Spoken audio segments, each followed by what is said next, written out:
In this video, I'm going to do a further investigation on the unresponsive right bumper on the Xbox One controller. In the last video, I showed you how to solve the unresponsive right bumper by blowing into the gap between the right bumper and the right trigger. As it turned out, that wasn't a permanent fix. And the time after that I made the video, I had to do the same blow trick several times to get the bumper to work properly. I also got several comments on my previous video, which I will link to in the description, about where people had to do that fix several times. I even got a comment which said the person had to do it every couple minutes just to get the trigger to work, just so that the trigger works properly. So in this video, I'm going to open up my Xbox controller to further investigate the issue. So I got myself open a Torx opening screw set from Amazon. There's the 3 Torx screws. You're only going to need this one. Even if you don't have one, you can use a regular flathead. I'll show you that in just a bit. Using a Torx T8 HX40. If that means anything to you, you can get one of these. I'll link the entire set out there, but you only need the inertia. You only need this screwdriver and these plastic flying tools. And if you don't have this, you can just use a regular screwdriver, a flathead, to pry off the controller, but that might scuff up the controller a bit. So if you want to save money and not want to buy one of these, you can still open it up and put up the controller. But if you have these lying around, or you don't want to scuff the controller or something like that, you can get one of these. I'll link it in the description, or you can just, if you already have one, use those for buying the local store or whatever. So that's the opening of the controller. So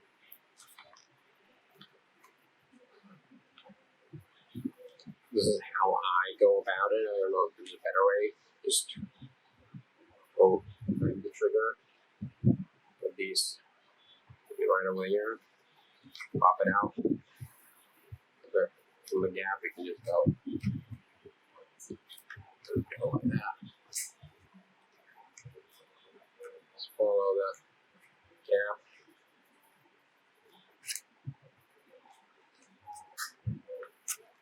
It's not that difficult.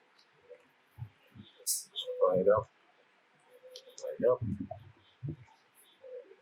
Just like get this in the shot.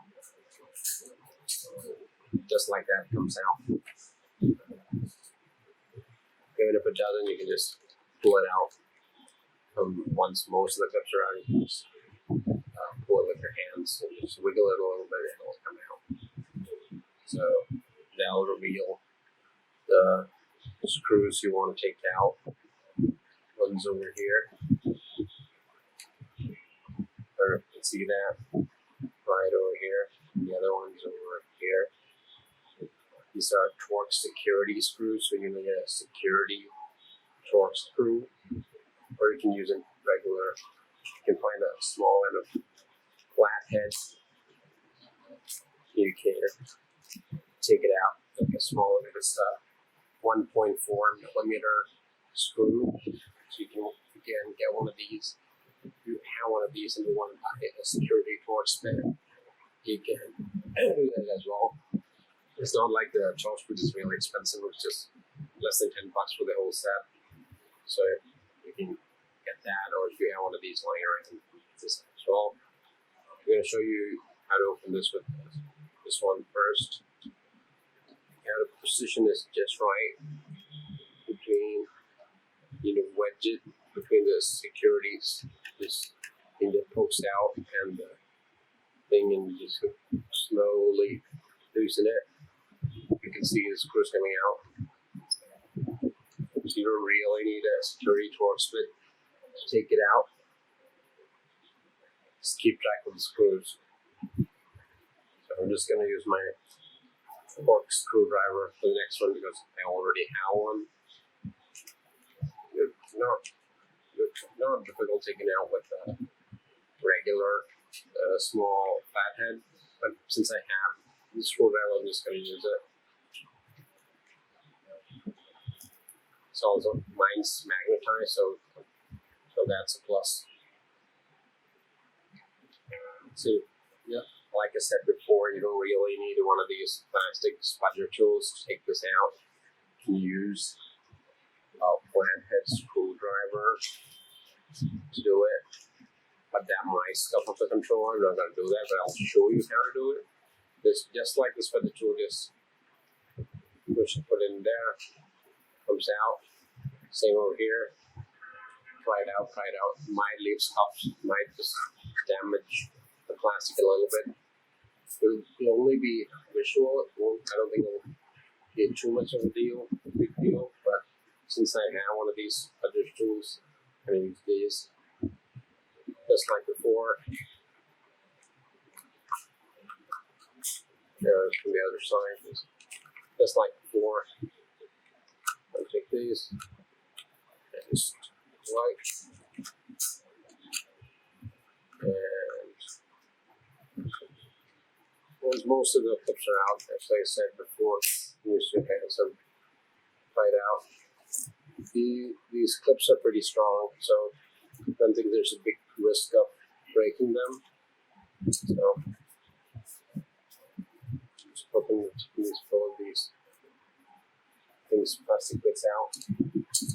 You can use the flathead screwdriver, the small one, 4mm one, to take out these Torx security screws, or use your Torx screwdriver. Either one will do. I'm going to use my Torx screwdriver since I have it and it's magnetized. Take that one out of here, just like the other side. Just take it out one by one.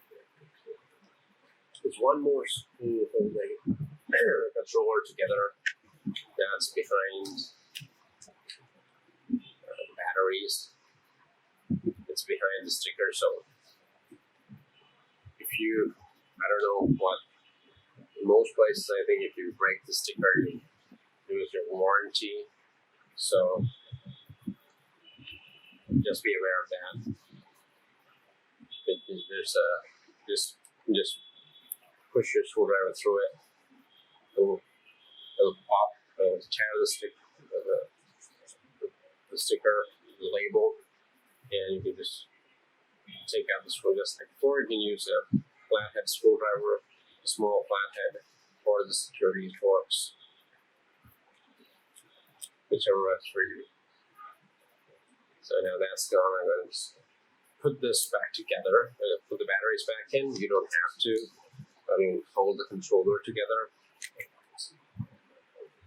So I'm just going to take out the front part. I'm going to fully disassemble. You can just take the base plate or the top plate out.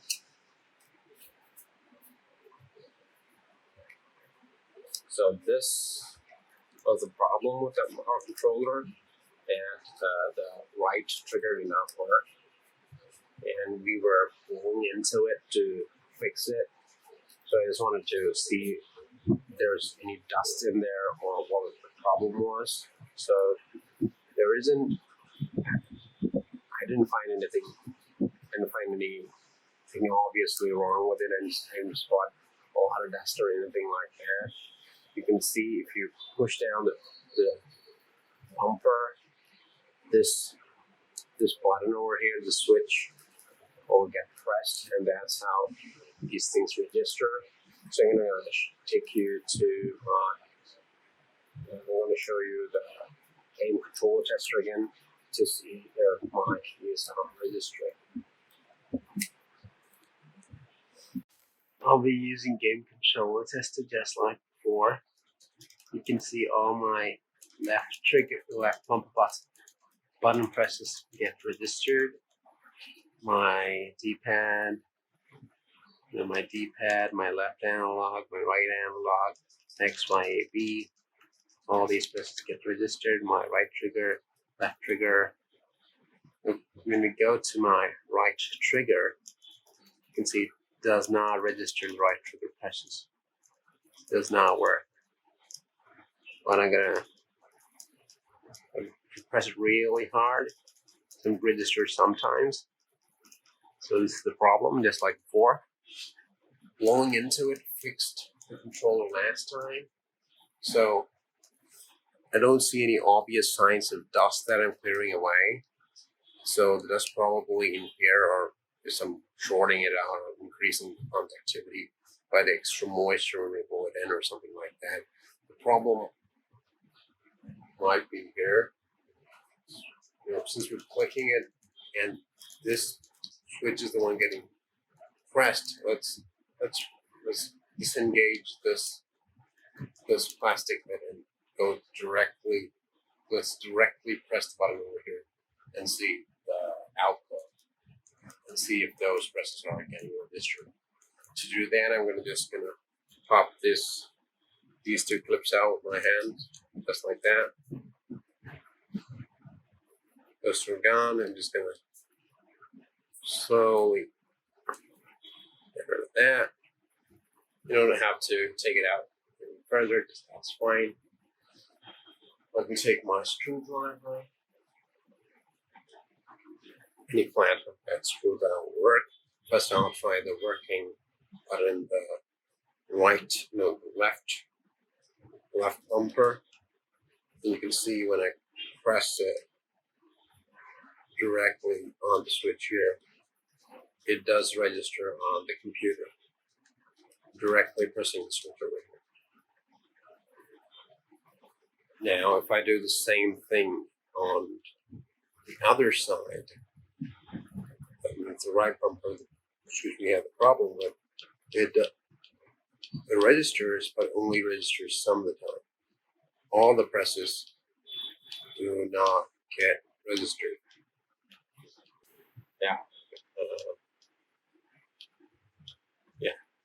All the presses do not get registered.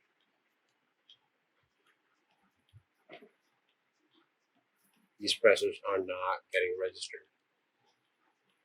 But only some of the presses get registered. So this makes me suspect the problem's actually with this switch and not with any of the other things, because even if we bypass all this, problems still persist. So the problem is probably with this switch. Now, this makes me wonder how blowing into it actually fixes it, because there's no obvious signs of dust on top of the switch or anywhere here. So the problem's most likely over here. I'm going to blow directly here into the switch to see if that has any effect to verify whatever the heck we're doing. I'm going to blow into here and then do the same test as before and see if we are getting better results. All the button presses are getting registered. After I blew into the switch, it seems to be working perfectly now. So another indication that the problem is right here and not anywhere over here. So this makes me say this is a faulty switch rather than anything else. So okay, let me connect it back in. Let me put this back in and I'll try the triggers. I mean the bumpers. So I'm just gonna push it back in, just like that. Easy does it. Be careful. You test it again. I'm gonna press the bumpers and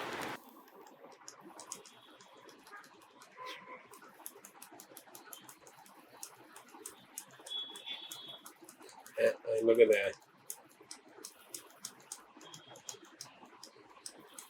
It works now.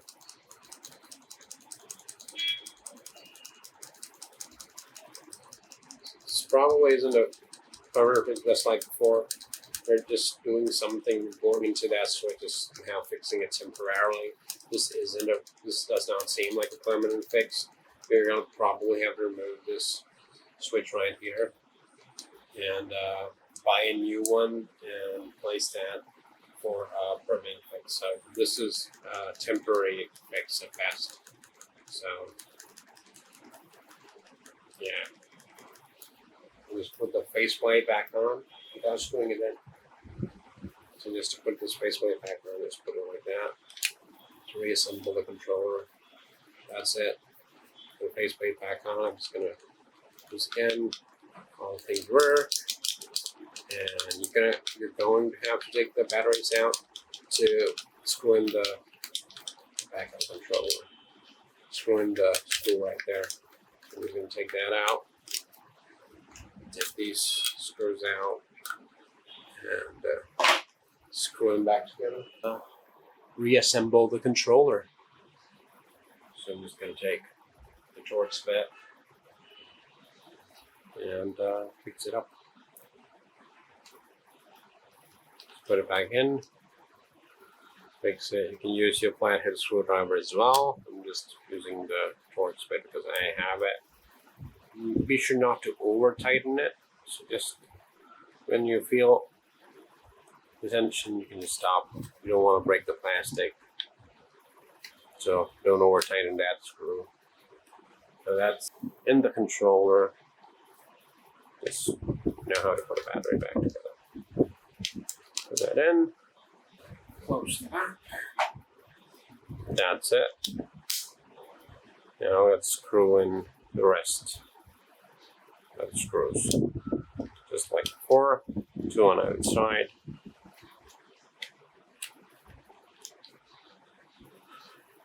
The other next screw. Screw it in.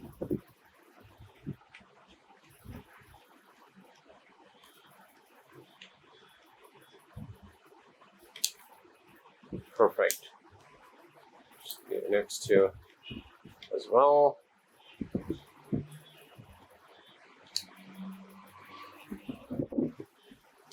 Just like before, just put it in. I'm just gonna use the small screwdriver just to show you it's possible. You need to get a security Torx screw.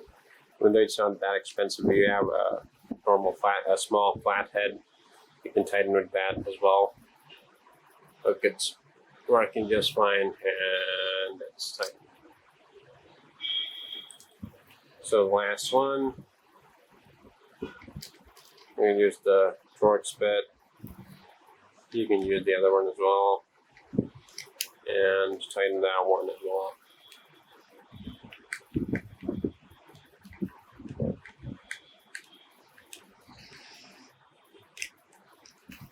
You don't need to over tighten it. Just make sure it's securely in place. And you can take the back plate and press it in. And voila, that's done. Just do that.